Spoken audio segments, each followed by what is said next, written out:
or your recent commencement address? For UNT Dallas. That's where I started studying. University of North Texas, Yes. Dallas, and it's a big school. I was honored to be asked to do that with my husband, and I was really nervous because of how can I do that? I didn't have an opportunity to go to college. My grandparents didn't go to college. My father didn't go to college. My mom didn't go to college. And nobody in my family had ever graduated, and so when I was asked to do that, I was extremely nervous. What advice can I give them? So college is not for everyone, and I always thought I was like the worst role model for my nieces and nephews because I didn't go to college and I'm extremely successful, and so It can confuse some people, is what you're saying. it can. But then there's people who've gone to college and are very unsuccessful. Right. On the same time. So what Or I at was the same time. Right. So what I was saying is I was very, I want to speak to the people that didn't go to college. Okay. Okay. First I want to say going to college is extremely important. It is, and because it opens a lot of doors that were closed in my face because I didn't have a college degree. Okay. So going to college is extremely important. If you have the opportunity, please do it because it will open a lot of doors.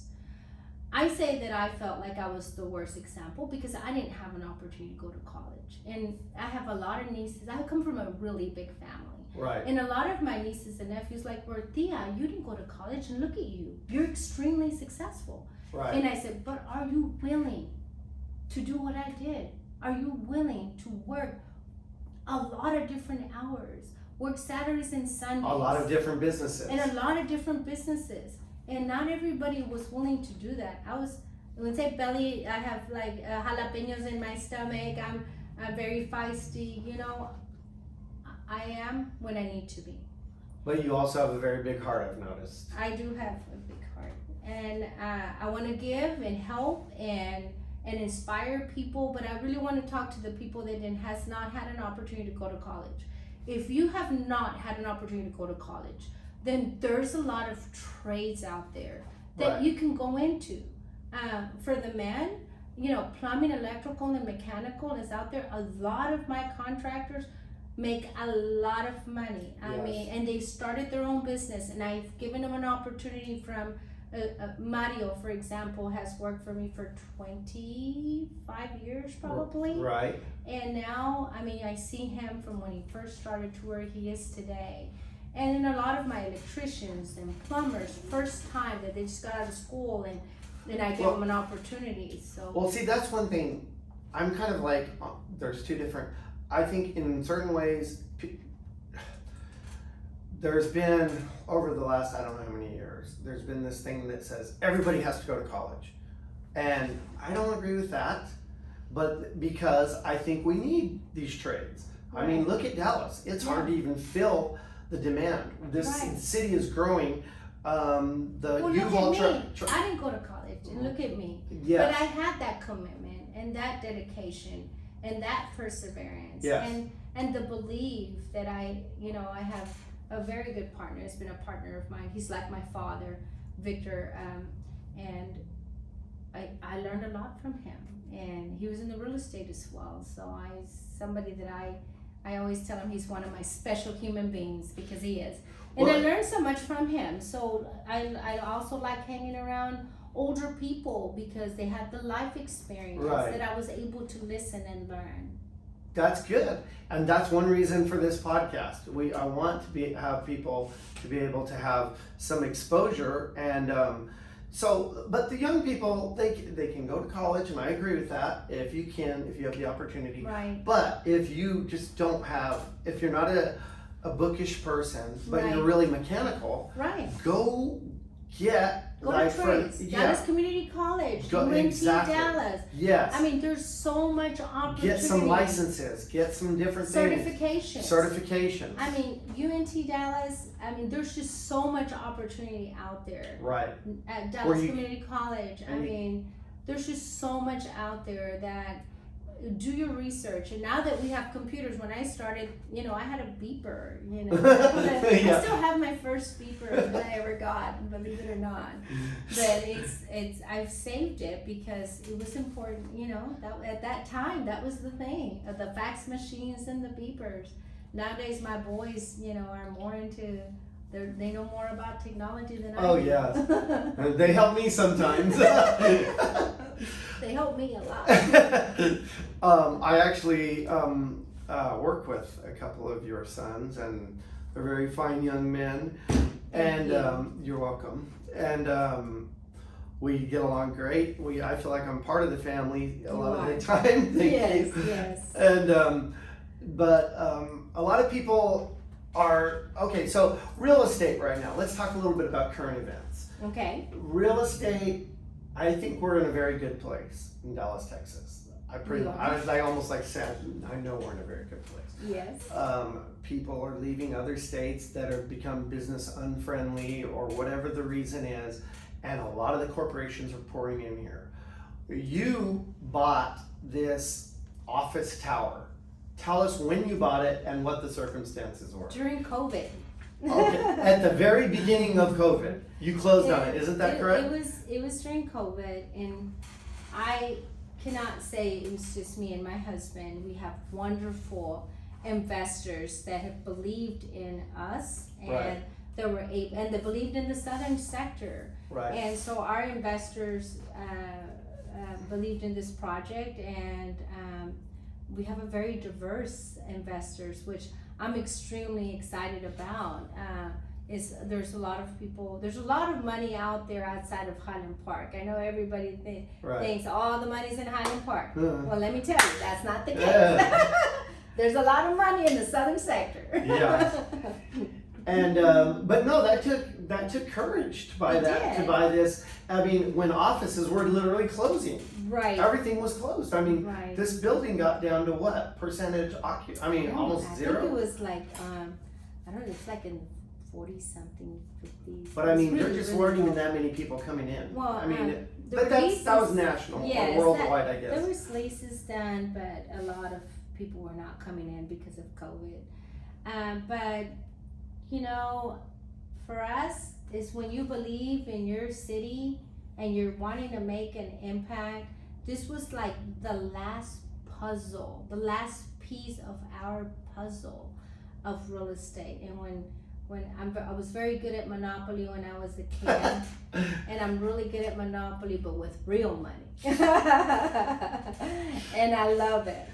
The key to real estate, again, is learning how to buy right, and we're very fortunate to be able to have the opportunity to have this place. Well, tell the audience kind of what you have in terms of real estate and the types of real estate you own. So it's a mixed use.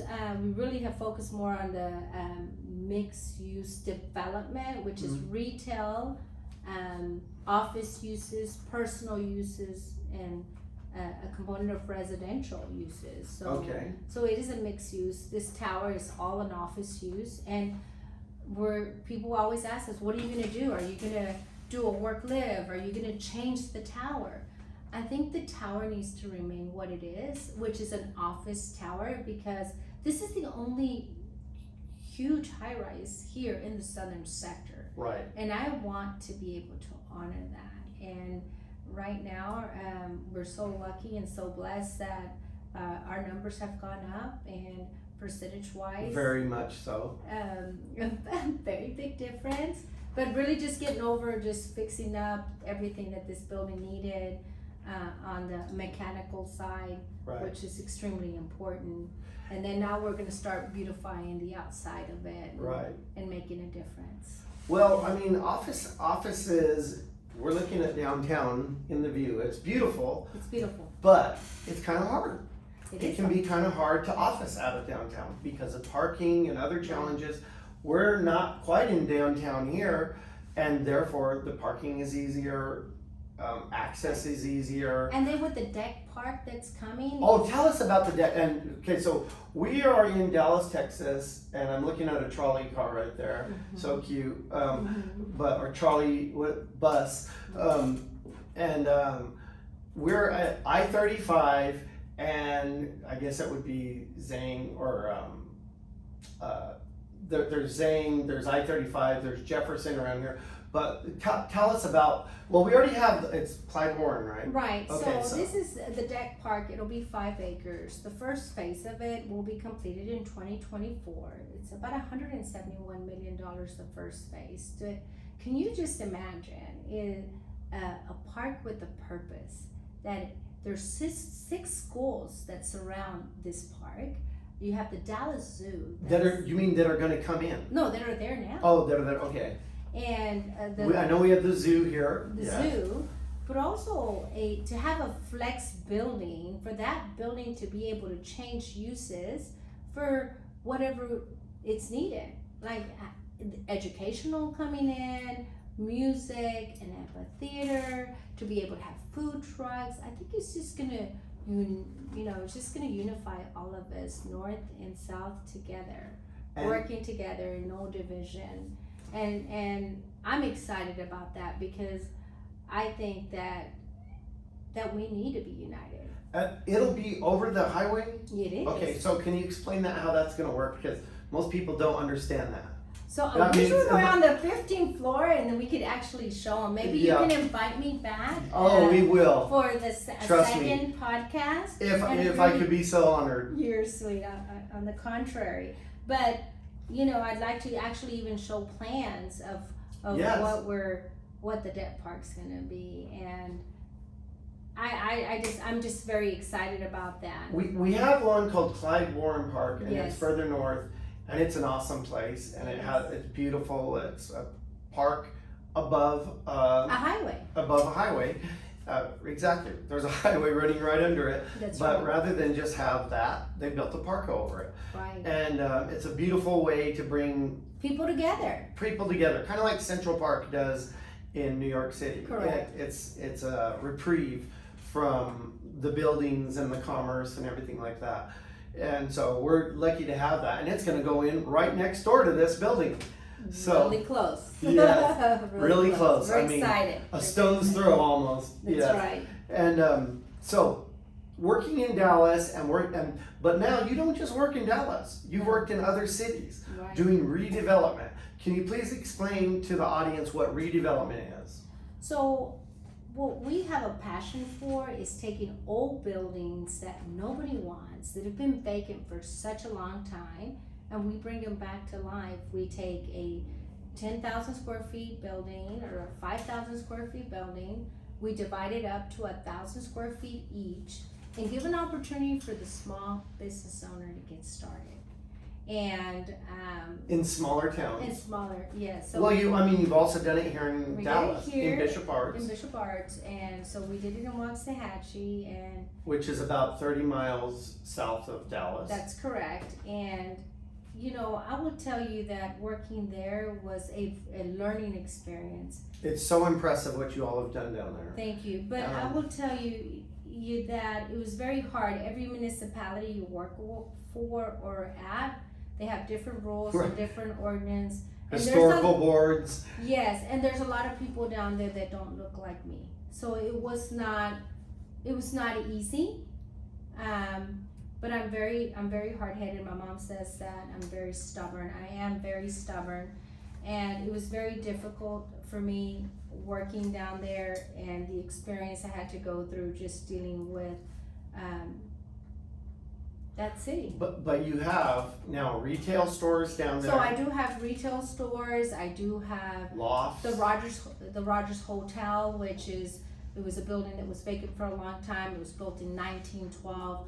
I will say I'm 100% Lays. It's a beautiful building, if I might add. There's a lot of history in it, and I love history. And you restored it very beautifully. Thank you. And you all try to keep all the historical Absolutely. aspects as much as you possibly can. Absolutely. And you're not coming in and gutting them and modernizing them. Or tearing them down. We preserve the history, the beauty of it. They don't make buildings like that anymore. So we're able to do that. We're able to restore the Rogers Hotel, and my son Kevin is the one that runs. Shout out to Kevin. Yes. One of the best guys. Him and his wife Veronica, they really handle all of Waxahachie. So for me, I just put it on cruise control because Yes. they're handling it. They're doing an amazing job.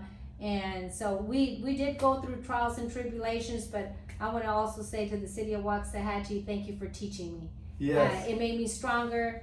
It made me learn a lot. You know, whenever you're dealing with municipalities, that every municipality has their own rules and Right. regulations, and a lot of different personalities, and Yep. getting people used to women that are in Mm-hmm. that are in the redevelopment, because a lot of municipalities are not, or they're not used to women in construction.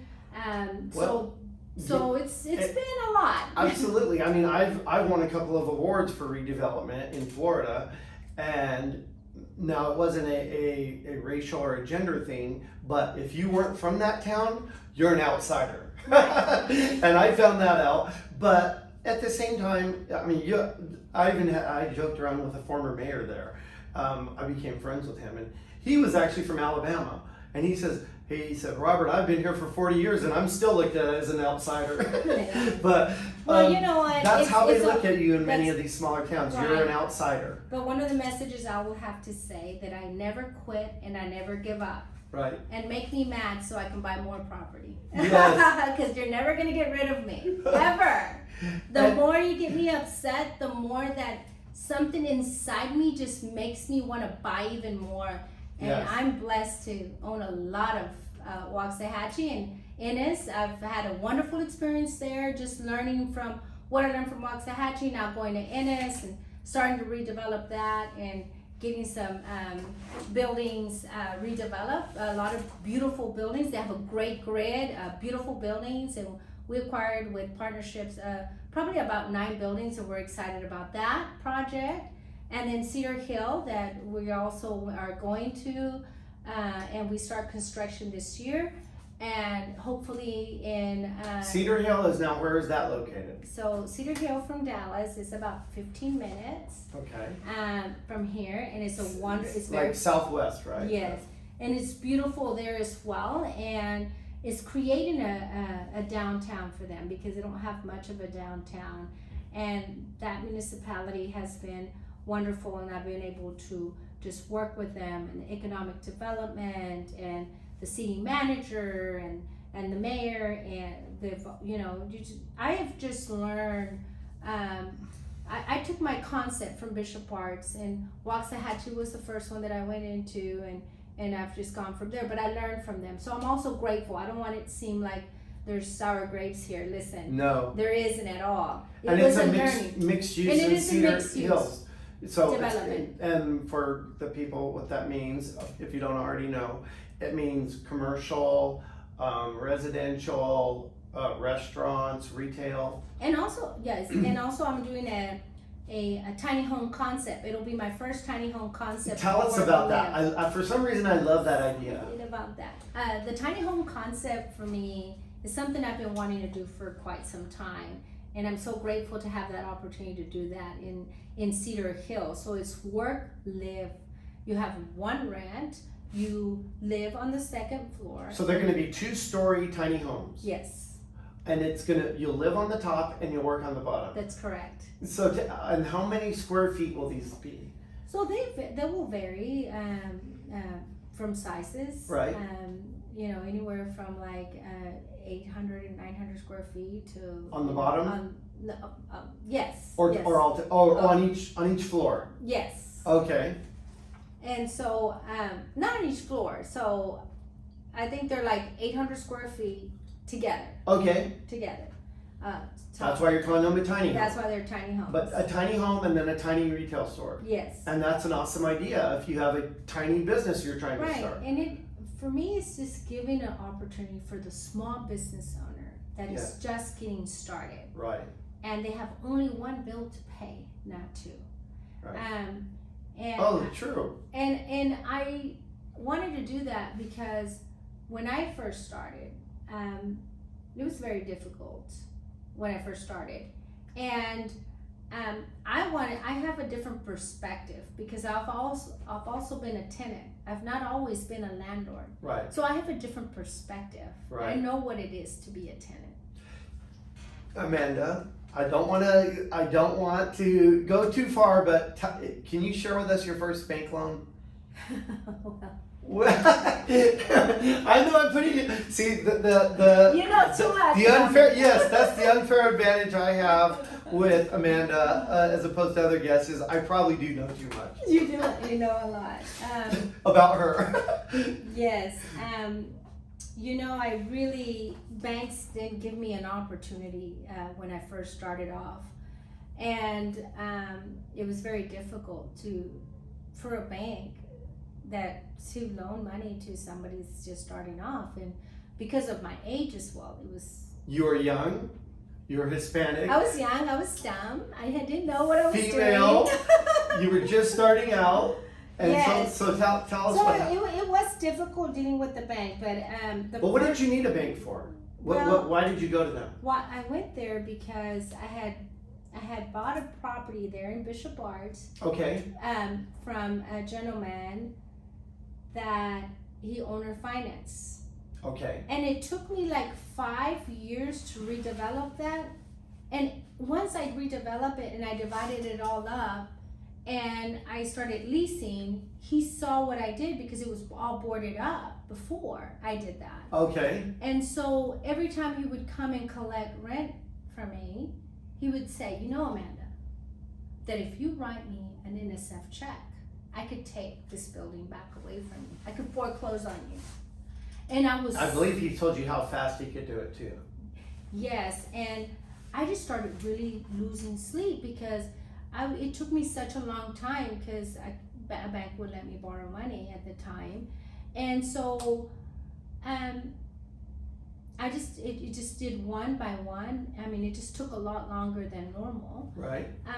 And I was so stressed out, and I walked into Laredo National Bank on Jefferson, and there was a gentleman by the name of Carlos Coy, and he was the president at the bank at the time, and he saw me, and I had opened up an account, and he said, Amanda, are you okay? You look a little stressed out. I'm like, oh my God, Carlos, you don't even believe what's happening to me. And he said, well, what? And I said, well, Carlos, you know, it took me a long time to do Bishop Arts and it, you know, the gentleman that I bought it from, you know, every time he comes and collects rent, he tells me that if I write him an NSF check, he's gonna take my building away, and I've put all my money, all my savings, like I'm really stressed out. And he said, because you didn't want one wrong thing to happen. Right, and I'm like, oh my goodness, what if these tenants that are paying me rent, write me a check without no funds, and then my check is gonna bounce. Yes. What's gonna happen? And so I could not sleep. And so he's like, Amanda, do you have them on lease? And I said, yes. He goes, all of them? How many tenants are there? I'm like, about 8 or 9. He goes, and you're collecting money on every single one? I said, yes.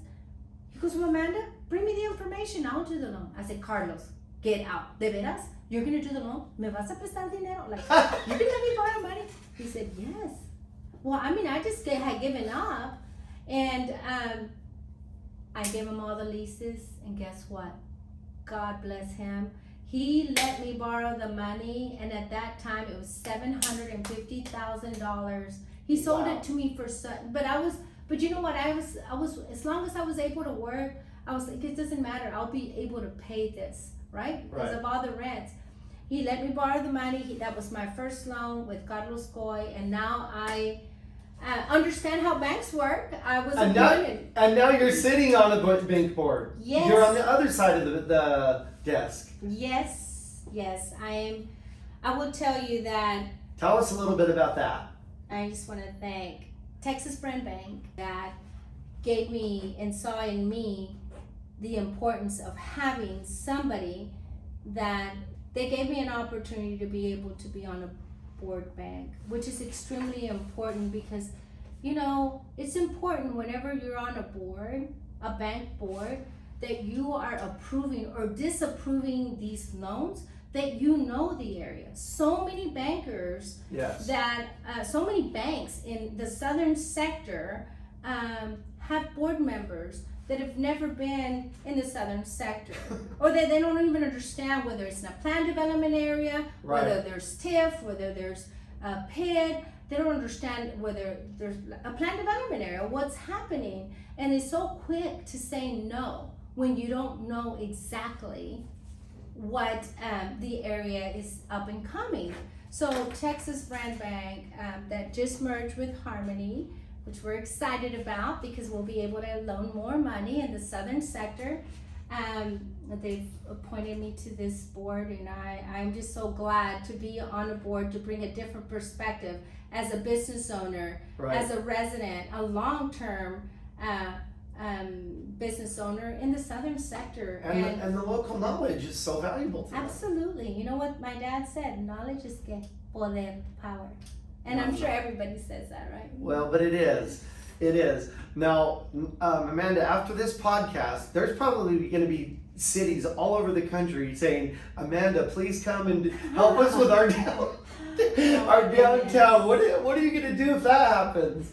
Well, you know, I don't know. It's a good question. I don't know how to answer that. But then another recent development, I've been working with the city of Grand Prairie. Okay. And where are they located? So as well, they're like 15, 20 minutes from my city here, the city of Dallas. Okay. And I've been working with them for quite some time, and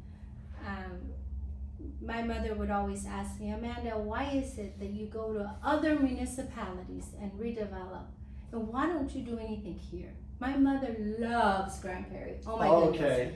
She would not move. I mean, I actually bought a place I wanted her to move to in Waxahachie, a little ranch, and she's like, oh no, I'm not moving out of Grand Prairie. She just loves Grand Prairie. So Now you're in the running for Jim Lake Adaptive Urban Redevelopment to redevelop it and down create there a master plan for the and city. partner with the city, right? Yes. What would be some of the challenges if you were awarded that? Well, Robert, I don't think you know this information, but we received a phone call yesterday, and we were awarded the master plan for redevelopment for the city of Grand Prairie. So we're very excited about that. Breaking news on the Real Estate Podcast with Robert Ikard. I don't think many people know this. We're gonna have to say breaking I'm already news. kidding. Well, congratulations. Thank you, Robert. Amanda. I appreciate it. I'm so happy for you. My mother, when I called her, There were how many candidates were there? Well, I think there were like 18 to begin with, And these are major developers and other people, right? and then there were 6, and then there was 3, and then it was us, and we ended up getting it. And when I called my mom, as soon as I got the phone call, and I'm telling her, Mama, That is guess what?" major. She's like, really, Mika, are you doing that? And I'm like, yes. She goes, well, it's about time. It's about time. Well, tell us a little bit about Grand Prairie. That is really awesome news, and actually, this is our first breaking news It is. I don't know if on the this, podcast. Yes, it is. Tell us about the challenges, or why does the city Grand Prairie? What do they want from you? I think that, like every single municipality, is creating a destination, and Grand Prairie has so much going on for them. They're basically, I guess, for the people that don't know much about this area, we're in DFW, which is Dallas Fort Worth, right. and I guess they're kind of like wedged in, sort of like in the bottom, the south part between Dallas. Am I saying that right? Grand Prairie, I mean, the horse park is there. They have so much development going on, but their downtown main district, I think they've paid a lot of attention to everything surrounding it, and now it's time to pay attention to the downtown area. The traditional. Yes. Okay.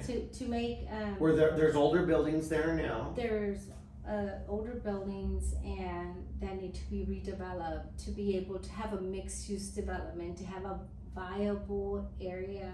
I'm excited. I mean, I'm excited. I grew up in Grand Prairie. It's went job to school. security for me, Amanda. The bigger you get. But you know, it's gonna take time. And Right.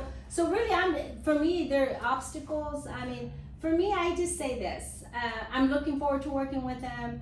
I'll have an opportunity to be able to meet with the council and hopefully the residents to kind of put something together Right. as a team. Because in order for this to work, in any municipality Right. that you go to, you have to have private and public partnership. And the community on and the board. community on board, and Right. get to see what is it that they need.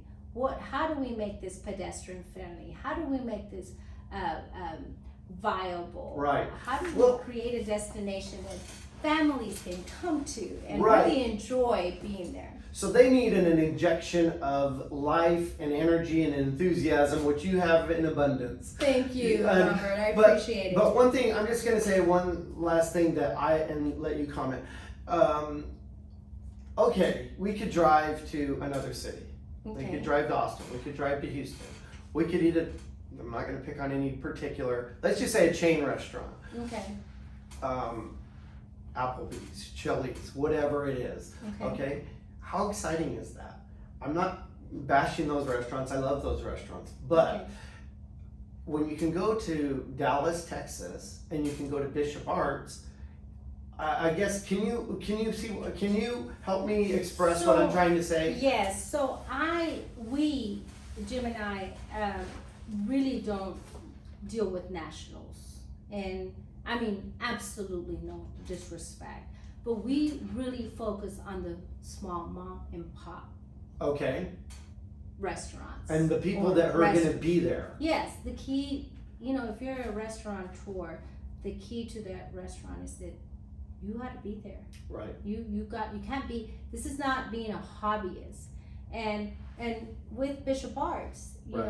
there's a uniqueness. Every business is unique, right? And we don't try to lease two of a kind. You have one Lockhart's Barbecue. It's the only barbecue restaurant in the Bishop Arts And it's district. a great one. You have a great pie plate. I mean, a great pizza, Enos. I mean, it's one of a kind. And that is why it's so important that when we go to a municipality, that we have enough mass to be able to make a difference. And it's more fun for people when they travel somewhere That's right. that they're not eating at the same old restaurants and shopping at the same place. Otherwise, might as well just stay home. Right. Save the money. That's right. That's right. Amanda, Shop small. thank you very much for Thank your you. time today. Thank You're an awesome guest, and Thank you for having thank me. everybody for tuning in. And I hope I didn't ramble on. no, I hope I didn't go on too long appreciate either. you. No, it was an awesome podcast. Thank you very so much. I hope I get invited back. Yes, you Thank are you. already.